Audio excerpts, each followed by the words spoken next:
Good morning, everybody. Good morning. Good morning. Welcome. Welcome to the 10th annual Double Exposure Investigative Film Festival and Symposium. I'm Diana Jean Shemo. I'm the founder and co-creator and director, and I've been working with an incredible team whom you'll meet in a moment, and we're just really happy to have you here today. It's really heartening to see so many people turn out, especially at this pivotal moment for investigative filmmaking. This year's theme is Influx Out of Bounds, and it kind of seems very apt right now. It reflects these profound transformations that are reshaping our world, which became only more apparent this week. In many respects, we're navigating uncharted waters that test our assumptions about truth, about reality, democracy, our society, and the role of watchdog journalism and filmmaking. For a decade now, Double Exposure has occupied this fertile ground between cinematic art and investigative reporting. We fostered connections across disciplines, supported groundbreaking work, and explored the evolving ethics and practices of visual storytelling. Especially this year, we reaffirm our commitment to equipping filmmakers and journalists with the insights and skills needed to pursue hidden truths in uncertain times. Over the next 4 days, we'll hear from leading voices in film and journalism. We'll engage in timely discussions on pressing issues and gain practical knowledge through workshops and masterclasses. Most importantly, we'll come together as a community to grapple with our shared challenges and celebrate the power of investigative storytelling to illuminate our world, quite literally. As we open this milestone 10th edition, I invite you to approach our programming with curiosity, to forge new connections, and to draw inspiration from the remarkable work of your peers. Together, we can chart a path forward for investigative storytelling that's as bold and as boundary-pushing as the times we live in. I'd like to express our heartfelt gratitude and thanks, first and foremost, to the Johns Hopkins University Bloomberg Center, our venue partner, and to specific people within the Hopkins operation that have gone above and beyond over the last 9 months to make this happen. And they include Sig Leibowitz, Peter Huggins, Joseph O'Hagan, Mladen Petkov, and Taylor Hahn, and also Natalie Cross. Thank you to our major funders, the Riva and David Logan Foundation, the John D. and Catherine T. MacArthur Foundation, the DC Commission on the Arts and Humanities, and of course the SNR Evermay Foundation. Their generosity and commitment make this symposium possible. I'd like to introduce you right now to Lana Garland, who is the senior programmer for this year's festival and symposium. A lot of what you're going to see is her work over much of this last year. So I applaud you, Lana, and welcome you to introduce the opening conversation.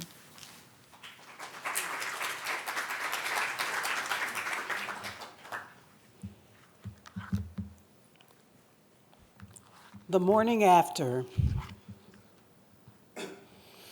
In the next place, as each representative will be chosen by a greater number of citizens in the large than in the small republic, it will be more difficult for unworthy candidates to practice with success the vicious arts by which elections are too often carried, and the suffrages of the people, being more free, will be more likely to center in men who possess the most attractive merit and the most diffusive and established characters. The Federalist Papers, number 10, James Madison, 1787. Not everything that is faced can be changed, but nothing can be changed until it is faced. James Baldwin. Whatever side of the political spectrum you fall on, Tuesday's election in its most elemental form is sheer information. It's information about who we are as Americans, and today's esteemed panel will give insight into an America with a second Trump presidency on the horizon. Therefore, I'm happy to introduce our moderator for today's first panel. She is one of our returning faves, Kate Woodsome.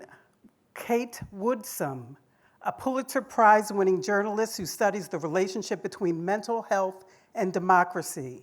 She writes Invisible Threads, a rare weekly newsletter dedicated to uncovering the ties between the health of our minds and our body politic.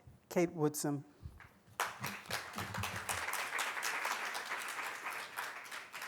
Thank you, and I'm not doing this alone. I've got a lot of good people with me. But I want to start with the great Carlos Lozada wrote this week that Trump is no fluke, Trumpism is not a fad. Stop pretending Trump is not who we are. So what does the election of Donald Trump say about Americans, relationships, and the stories we tell about ourselves and our democracy? Joining me to help unravel all this, and probably create more of a mess too, is Amanda Becker. She's the Washington correspondent for the 19th, where she examines the gendered aspects of power and how gender shapes policy. Amanda is also the author of the newly released book, You Must Stand Up: The Fight for Abortion Rights in the Post-Dobbs America. Eric Deggans is NPR's first full-time TV critic. He also serves as a media analyst and contributor to MSNBC and NBC News, and is an adjunct instructor of Duke University's Sanford School of Public Policy. Eric is also the author of a decade-old race baiter, How the Media Wields Dangerous Words to Divide a Nation, that still seems very relevant today. And Dr. Michael Cohen is a researcher, digital political strategist, and communications expert who teaches about all three here at Johns Hopkins University. He's the founder and CEO of the Cohen Research Group and the former research director for the Gallup organization. And he's got a book, let's promote it. Modern Political Campaigns, How Professionalism, Technology, and Speed Have Revolutionized Elections, and it's coming out with a new edition next year. So stories. Stories are how we understand ourselves, how we understand our place in the world, and connect the dots between each other. First of all, I want to take a quick poll over the room and the stories we've been telling ourselves. How many folks in this room were surprised by the results of the election? Few, maybe a quarter? Okay, how many folks in the room were not surprised by the results? More hands go up here. For the folks who were surprised by the results of the election, was the information you were the lens that you were looking through, was it a story based on data, or was it a story based on what you hoped would happen? Can I see a show of hands if it was a story of something you hoped would happen? Yeah, which makes total sense, huh? So in this situation, Trump didn't necessarily tell a better story, but he was a better storyteller. I want to go through each of them. He had a lot of help. There you go. Okay, so there we go. So I want you guys to respond to that statement. Trump was a better storyteller, not necessarily selling a better story. But how did the storyline get away from Biden and then Harris? I want to start with Eric. Well, I have a piece on NPR.org where I talk a little bit about that, and my sense is that number one, Donald Trump benefited from this entire alternative media structure that has grown up around Fox News, as the center spoke, that is not only does it support him, but it attacks his enemies for him, and it also helps keep people. It helps keep conservatives in line. It punishes the Lynn Cheneys, the Adam Kinzingers, the heretics who would dare, stand against Trump inside the party as well.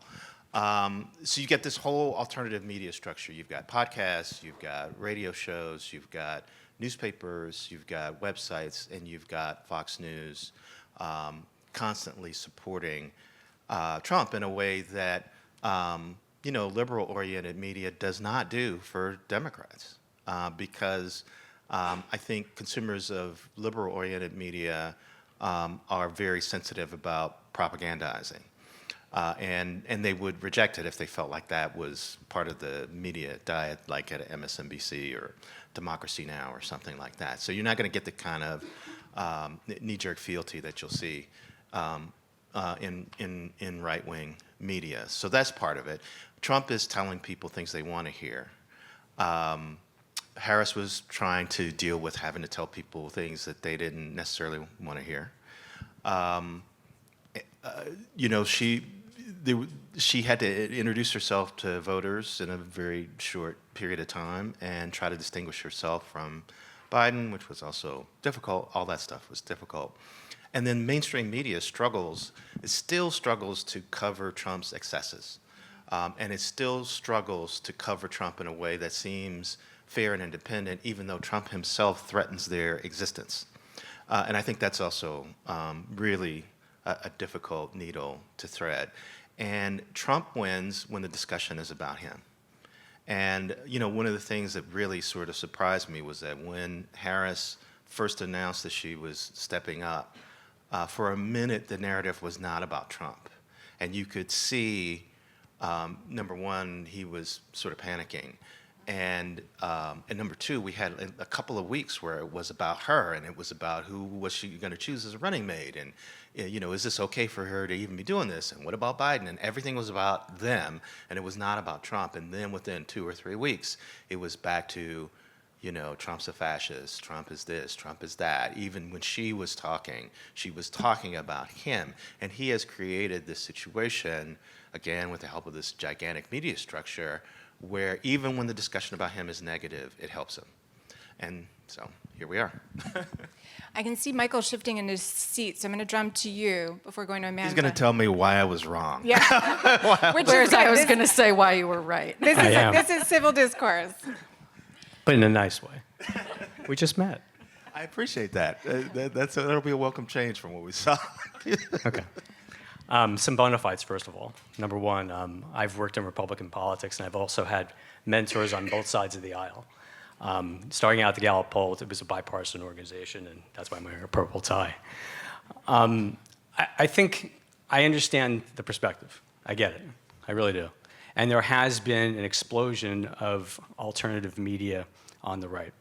And it does reinforce what Trump is trying to accomplish.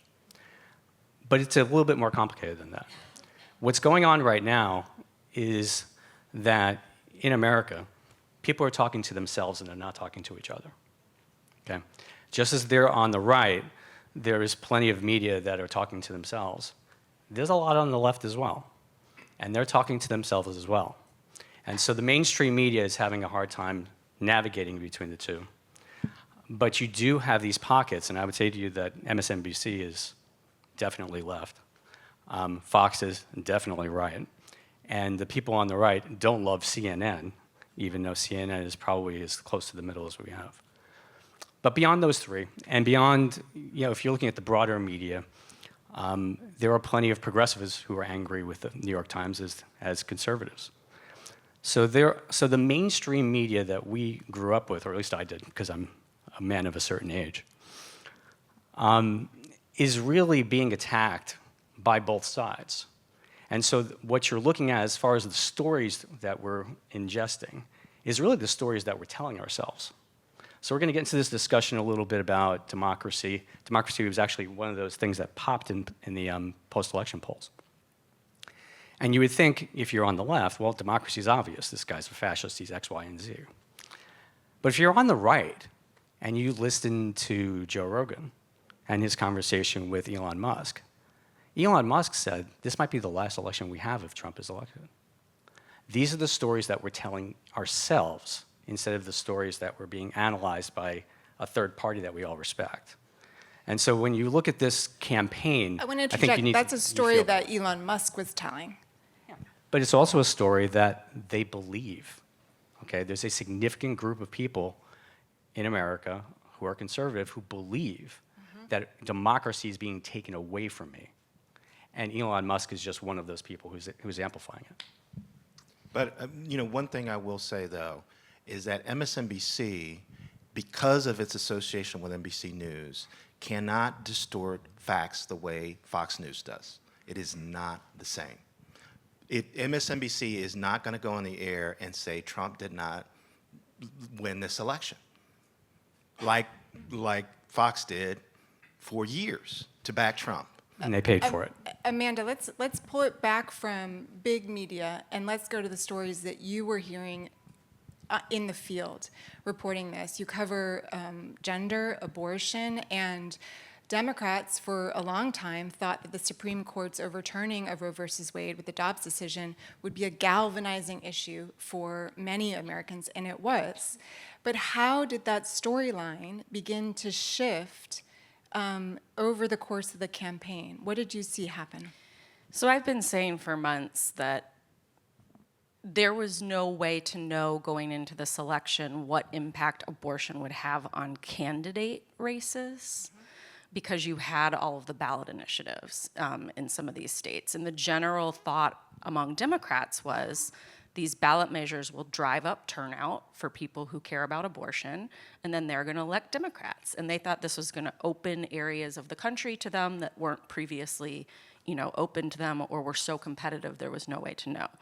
I had been saying for months that wasn't necessarily the case. Now, we got kind of an early look at what the electorate thought about abortion rights in 2022, but that election was only several months after Dobbs. The country had not seen a lot of the impacts yet. All of those ballot measures passed that year in terms of they were undefeated for abortion rights. There was some to ban, some to protect. So abortion rights was undefeated until this election, and now we've seen 2 states that defeated the ballot measures did not pass. But you looked at a place like Florida, where I started to hear Democrats say things that oh, well, Florida, we could have an opening in Florida. And I was just honestly laughing because I want to bet on that. yeah, I live in Florida, and we did not think that. And, it was, if you can protect something by direct democracy, which is, that's the closest form of direct democracy we have, ballot measures, and not all states have them.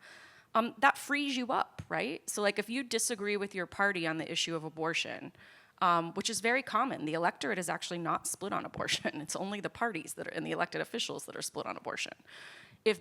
If you can vote for that, then maybe you can just go ahead and vote for your straight Republican ticket because you feel like you voted for abortion in the form of a ballot measure. So that's one of the many things I was kind of noticing as I was talking to people in various states over the past few months. When I think about the issue of abortion and many of the other issues that were on the ballot, officially or unofficially, for me it comes down to safety and agency. A lot of people were thinking about what makes me feel safe, what makes me feel unsafe. Is bodily autonomy a safety issue for me or not? And so in a pre-interview, Michael pointed out, well, once Roe was overturned, abortion became 50 different issues in 50 different states.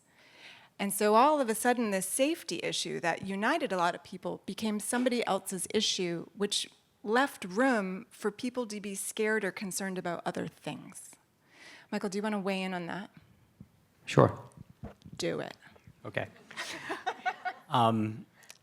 First of all, to your point about the initiatives, give you a little bit of historical context. In the 90s, Republicans would run these initiatives with the idea to boost turnout. So this didn't come out of nowhere. Right? It was a sound political theory, right?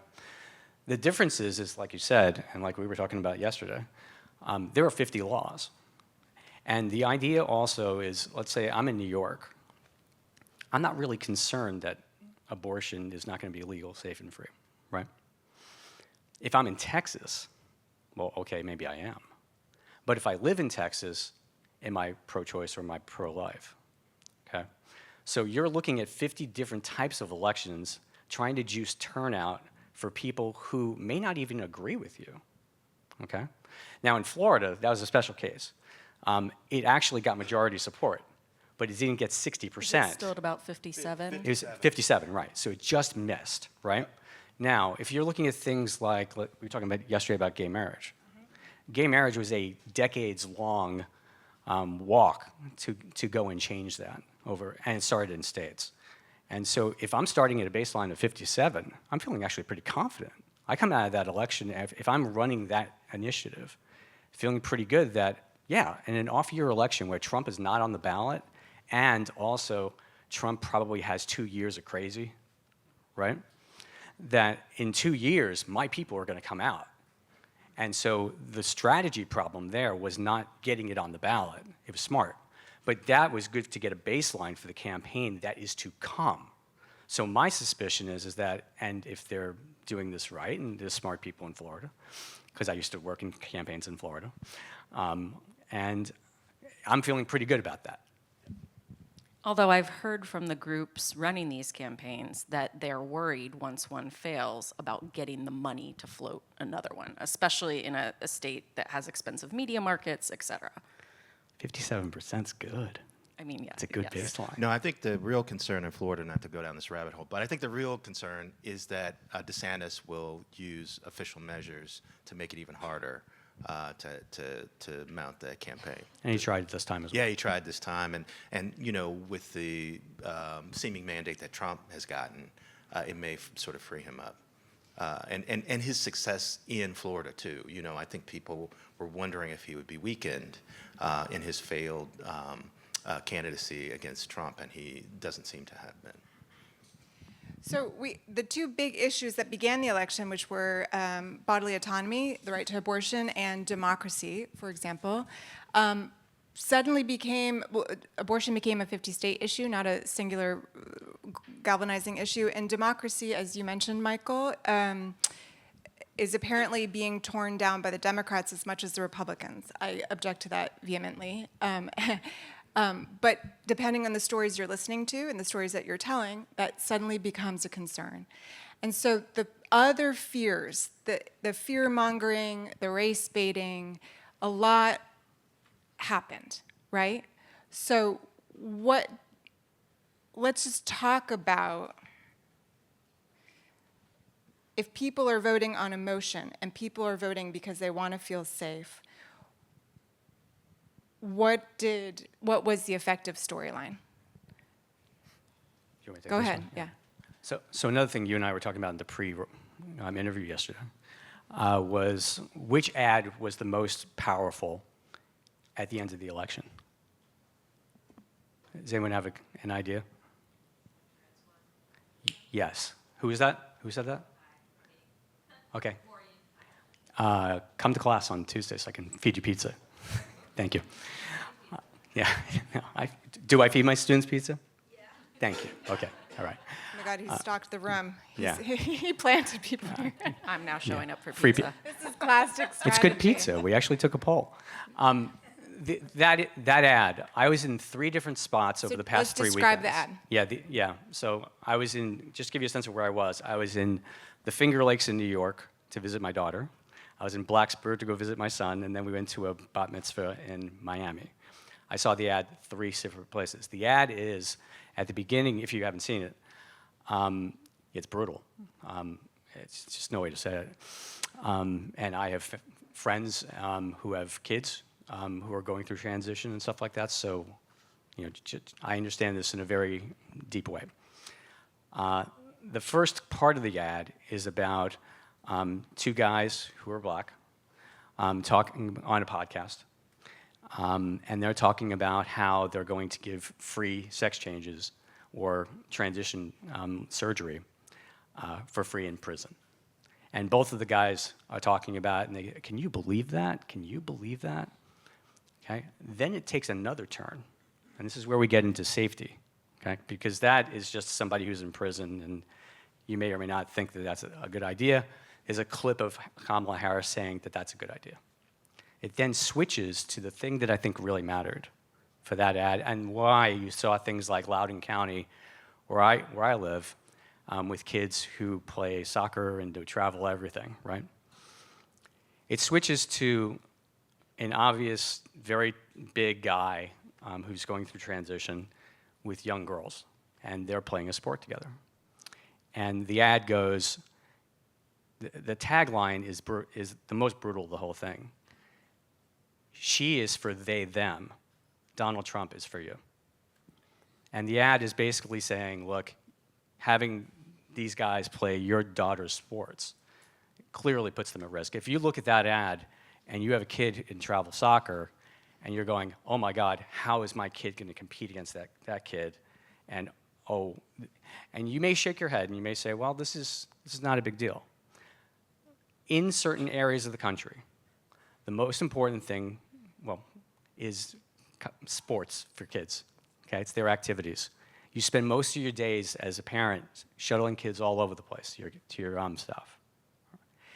And if you have invested time, money, effort, and your kid's future on these things, putting them in a situation where they might actually get hurt brings up the safety issue. Now, when I saw that, I was like, holy shit, this is brutal.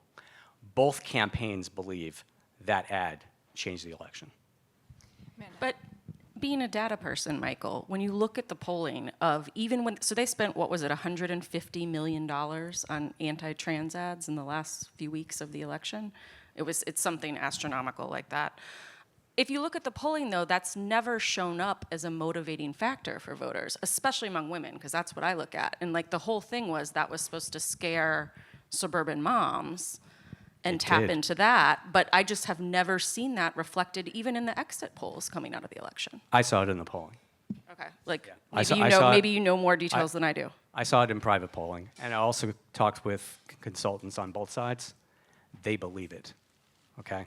Also, to give you a data point, Loudoun County, the spread between Democrats and Republicans was very dramatic the last cycle in 2020, okay? I think Biden won close to 20 points. Single digits this time, okay? And in our area, we had an issue with a trans boy who raped a girl at school, in my son's school, okay? And let's just say this, that in certain pockets of this country, where you're trying to explain how did suburban women go 51-49 for Trump, this is part of it. And But Eric, they always do to stand certain by.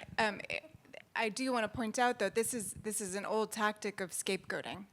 Eric. Yeah, what I was going to say is if you look at how Fox News covers issues like this, this is a typical tactic. And if you back it up a little bit from the specific issue, their narrative is often, here is this thing that you cherish in your life, and here is how these crazy liberals threaten it.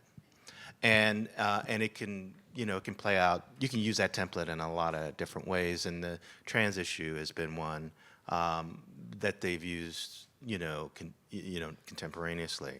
And it's hard to fight that with facts. It's hard to go to people and say, is there even one trans athlete in your school that could even possibly be competing in sports? What are the actual figures for trans people committing crimes? The same way we try to talk about undocumented immigrants and talk about how the numbers show that crime there is not as big an issue. You want to worry about fentanyl, then you should be doubling security at the ports. You shouldn't be worrying about, people walking up to the border and turning themselves into Border Patrol. So, fighting that with logic is really difficult, and that's what journalists often try to do, is fight it with logic, and it's just you're bringing a pea shooter to a gunfight. In this era, yes, and I think this is an uncomfortable conversation because right now we're just analyzing the election, like what went wrong, what went right, what was the political ads, and I'm leading it, so my fault. But let's switch to the reality that this is not a normal election. The president-elect is a person that is a convicted felon who violates the law and incited an armed insurrection on the Capitol because he refused to accept that he lost the last election, and has promised essentially to continue to flout laws and norms that hold this democracy together. And we have to go to Q&A, which I'm bummed about because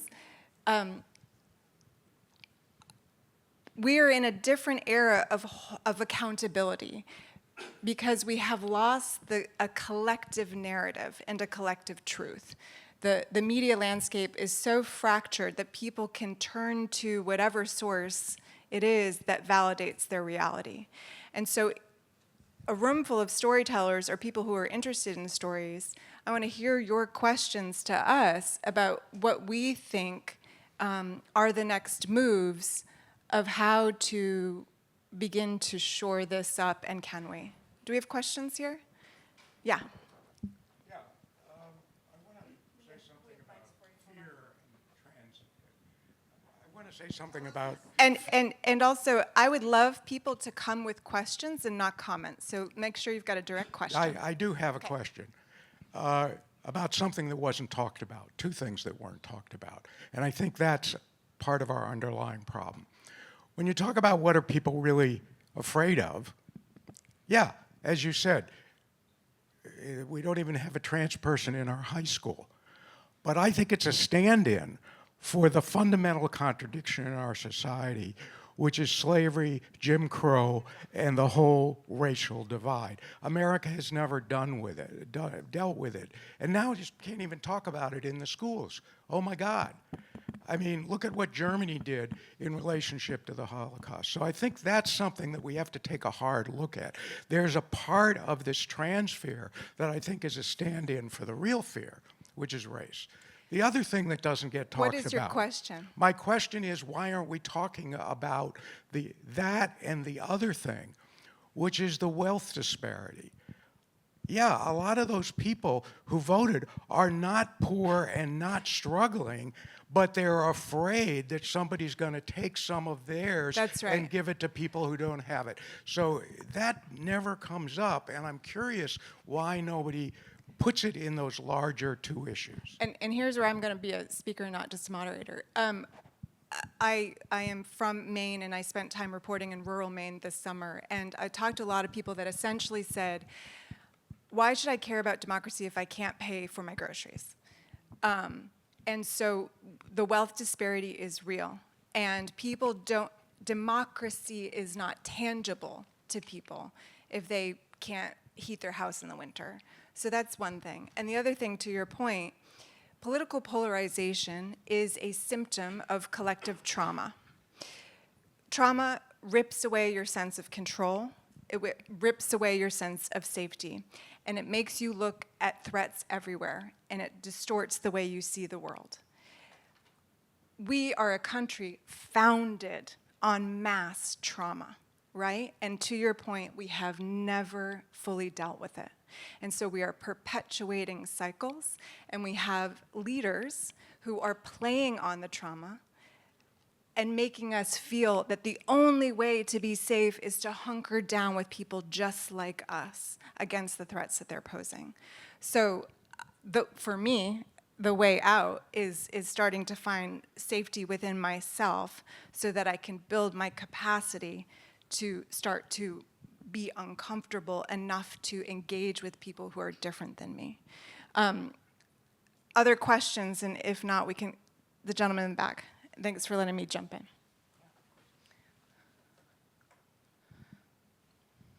You know, I did want to just point out that difficulty journalists face is that one answer to that question about wealth disparity might be, or what you said about, you know, democracy doesn't pay my bills, is that when you elect somebody who mishandles a pandemic and it crashes the economy, that's why you can't pay your bills. That's right. But trying to make that argument to people who don't believe what you're reporting.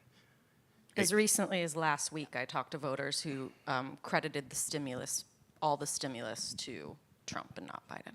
Exactly. So trying to communicate again, what people want to believe is very difficult. Really? And mainstream media is terrible at it.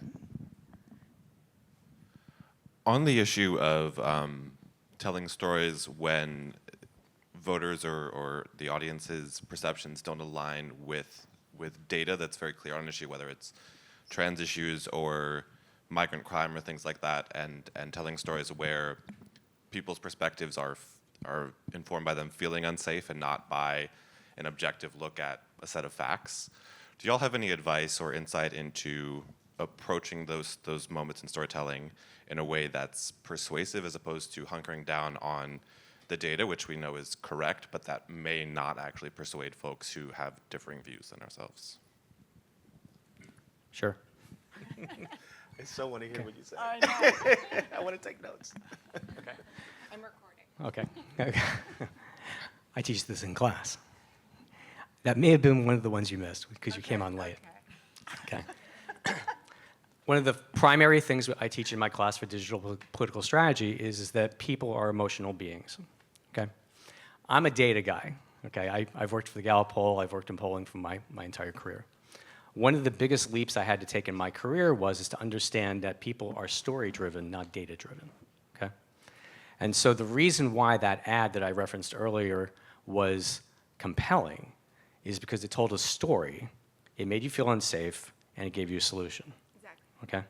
So when you tell stories, you're trying to get people like me who consume your stories to feel something, okay? If I walk away and I feel something, I'm much more likely to act. It is the same exact process by which we consume media, and same way we consume anything, right? If you talk with a friend, and you go after work and you're talking about the election, and someone starts throwing statistics at you, you're going to forget 90% of them. But if they tell you a story about their friend who did a thing that you didn't expect and gave you a reason why, maybe it gives you context for what happened in this election, okay? So my suggestion to you as storytellers is lead with the emotion. The data supports the story. The data is not the story, okay? That is a key thing that dorks like me had to learn at the beginning of our career. And the very best people who do this, Sarah Longwell, for example, and others, tell stories first and then fill it in with supportive data.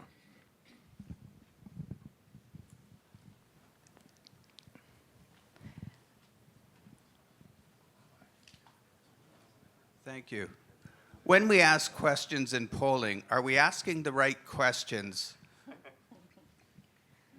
I'll take this to start, and then you can jump in as the pollster. I mean, Kill me. I will say, as a person who tries to tell stories and then bring in data, I find the way we poll to be really limiting. For example, like all the issue polls, like all the narrative for months was the economy, right? The economy is a lot of different things to a lot of different people. So while someone might be thinking about tariffs and trade, you know, a mom might be thinking about not just milk, but the cost of childcare and something like that. So I have just been very aware of the limitations of polling data this past cycle and what it reveals to us about the electorate. Welcome to my life. It is perhaps the most important question for a person like me, okay? Are we asking the right questions? People who come up in polling usually look at certain benchmarks because historically they have made a lot of sense, okay? Right track, wrong track, support of the president, against the president, a lot of things that we sort of like believe are real, that were like written in the 1940s, okay, that we catch and we just track over time because it's just nice to do.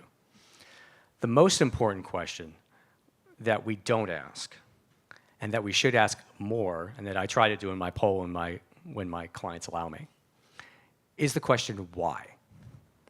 So when you ask the question, what are the top few answers, you know, for why you would be voting for somebody, the economy? You need to ask the question why. And that's when you get the most interesting stuff. It is the why in a poll that's more interesting than the what, okay?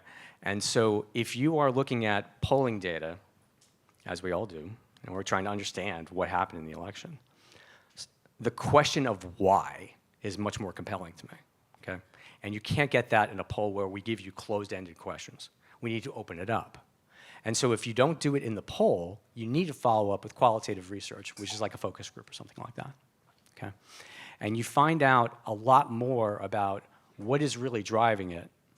You may not be able to extrapolate that out to the entire population, but it gives you more context.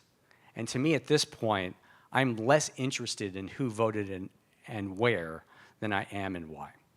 Why, out of curiosity, are clients resistant to that? Is it just because it costs more money? Money. Yeah. So what happens is when you do a poll, closed-ended questions are cheap, okay? If you are taking a poll on your phone and, you know, or you get text to web or whatever it is, very easy to hit 1, 2, 3, and 4, and you're in, you're out, you're done, right? So the pollster, number one, keeps the cost down, which means they can charge more. And number two, you get enough people to complete your survey because people are less likely to answer the question of why. Why? Because it takes time, right? And if they're going to go ahead and do a poll, and then you're asking me why, well, then you're a yenta. Okay, right? So to a real extent, that is the push-pull between asking the right question, which is why, instead of just closing all of your questions. So that's why you have to follow it up with qualitative research. I want to ground us. We're going to have to end unless there's a really, really, really pressing question. Good question. Do want to ground us in the gravity of the moment and the difference between now and when we used to feel like democracy was totally in peril in the 60s, and which seems like, oh, a sweet summer child. But Eric, ground us in the importance of journalism, storytelling, film in collective reality, and how once upon a time it helped hold power accountable and inspire social change. Well, I do think in the same way that you talked about cycles, journalism has gone through cycles too. And so there's been times when we've been effective, and there's been times when we haven't been. And one of the things that struck me about the success of the civil rights movement was basically that journalists showed up to demonstrations where cops were brutalizing protesters, and they just turned on their cameras and they just showed America what happened. But there wasn't this giant countervailing force out there saying, do not trust what they are telling you. I started my career in 1990, and back then, when journalism organizations competed, we said, well, we'll get the story faster, we'll get the story sharper, we'll tell you better stories, we'll let you know what's really going on. Fox News comes along and says, they are lying to you. They are liberally biased, they will not admit it, and the things they are telling you are not true. And even if people don't necessarily believe that Fox has truth, they lose confidence in journalism in general. And now we've reached a point where mainstream news institutions have disappointed the people who were devoted to mainstream news coverage so much that they've lost faith too. And so then the question sort of I was on this journalism panel last year, and a lot of people were complaining about diversity in mainstream news. And I was saying, the real problem is that even when we get it right, people don't believe us. And everybody's like, no, we don't care about that. I was like, I don't know. I kind of feel like that's an issue, right? And here we are, right? So I think it will be a crisis for mainstream news outlets to sort of, there's going to be a lot of pressure to pick a side, on both, poles, and charting a course through that. Like what CNN did was, they got new ownership, and that new ownership got rid of the most prominent Trump critics to try and seem more centrist. But all they did was chase away the people devoted to mainstream news coverage who were kind of leaning left, who were still watching them. And so now, for the first time in a presidential election, they got lower ratings than MSNBC. So, we're facing a challenge. I don't think we have begun to even grapple with what it is. And that's the big thing facing. I wish I could be more optimistic, but. I think in order to find hope, sometimes you have to deal with the facts in front of you so that you can realistically tackle them, right? We have to wrap, so let's give a round of applause. I don't know, it seems like Michael wanted to say something. I know he did, but Lana told me not to. No, please, no, please. Okay, well, you can tell me. Michael sorry. Cohen, Amanda Becker, and Eric Deggans, thank you. And thank you to everybody for spending time with us. Thank you.